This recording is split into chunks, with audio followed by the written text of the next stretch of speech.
Adoption, for all parties involved, an incredibly emotional process. For the parents who choose to give up the children, for the parents who welcome that new child into their lives, and of course for the children themselves. But balancing the desires of all involved under the law, that can be challenging as well. Now, Thursday, the New Jersey State Assembly voted to become the 10th state to give adoptees access to birth records for the first time since they were sealed in 1940.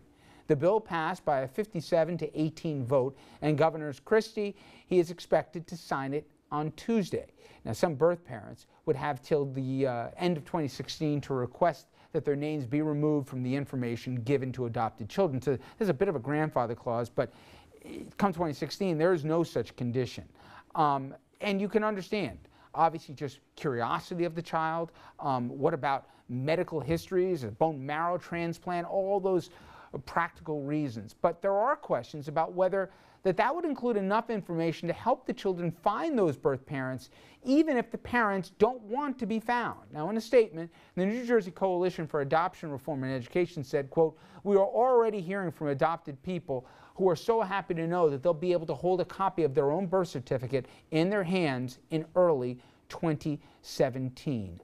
I guess it's as simple as asking everybody at the table, and I'll start with you, Andrew, on this.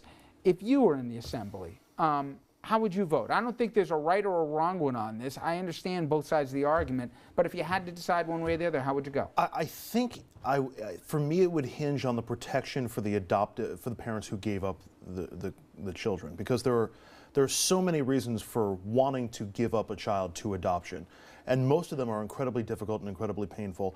And if those parents want to be able to remain anonymous, there needs to be enough protections to help them stay that way. Otherwise, you might cut off the number of people, or you might actually drop the number of people who are willing to make that difficult decision going forward, and I don't think that's in anybody's best interest. So if those protections were up to the level where I thought it would be enough, then I would support the bill. Otherwise, I think I'd probably vote against it. Protecting their rights and protecting the system, as it were. I couldn't disagree more with what Andrew just said, and maybe it's because I've spent years talking to foster children, and when you talk to them, foster children, adopted children, whatever the case may be, it's almost like they don't feel like they're whole because they don't know who their parents are, and that's an awful feeling. So I feel, in terms of conscience, there's only one way you could vote on this issue. Let me play devil's advocate. Give them the information. Let me play devil's advocate with you, Dominic. Scenario: a young mother, single, father leaves the picture, and she's torn between terminating the pregnancy because she knows she can't support the child in the way that at least she believes is the right way, or taking the child to term, knowing that she's going to have to, at the end of the term, make a decision that she chooses to give the child up, with all the loss that's entailed with it, with all the shame that might come along with it and everything else. And a courageous decision, I think, for someone who's at least self-aware enough to know they can't do it, to give the child up for adoption. But if she thinks that at the end of the day, 20 years later, the kid's going to track her down and say, "Why'd you give me up?" and she doesn't want to have that conversation, in some ways, it could make a decision, if someone's torn on it, easier to decide they don't want to bring the child to term. Richard, I'm sorry, I cannot relate to that. I really can't. So in other words, what you're really saying is make the child and then have no responsibility and just walk away from the situation so that the child has life. What I'm saying is I side totally on the side of children. I have talked to children in one-on-one situations where they're crying like babies and almost adults, about to age out of a system where once they hit 18, there's no more support, no more help, and there's no parents in their life. They are thrust out there on their own.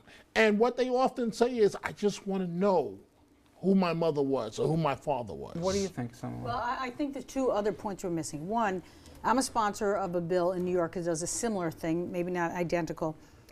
It's really for adult children that were adopted. So I think we ought to just step back. If a person is thinking of whether to terminate a pregnancy or to go to adoption based on this, 18 years later, that person is likely to feel different. In fact, I think there's a number of these women who gave up children, and I know one, she worked for me, who absolutely wanted to know what happened. But let me make it harder, though. Let's say they didn't want to know, and let's say they built a whole new life, okay? The bills are not designed to make it easy for the adoptive child to find the natural parent. The primary function of the bills is to ensure for medical purposes that they know their history, whether it's they get pregnant and they need to know genetically diseases in their family. There's all kinds of medical things that we know from having parents that are absolutely relevant, and without this information we are denying that. So that is a very important factor that we're just sort of leaving out of the conversation, and I think it's critical to this. Do you think it's more practical, however, that we should assume with the advent of search engines and the ability to find information from just a sliver of detail, that if people want to be able to find those birth parents, once they have more of the information attached to the birth certificate, et cetera, that they'll be able to? It could be, and some of them can find them now, obviously, you know, if you're persistent enough. But I think the bills are designed to have protections to the extent it's appropriate. It may not be a perfect balance, but the number one thing, and I agree here, the child's health and the child's mental health. And I think we build it enough to those natural mothers who don't, we're talking mothers here, who don't really want to have the child come 18 years later.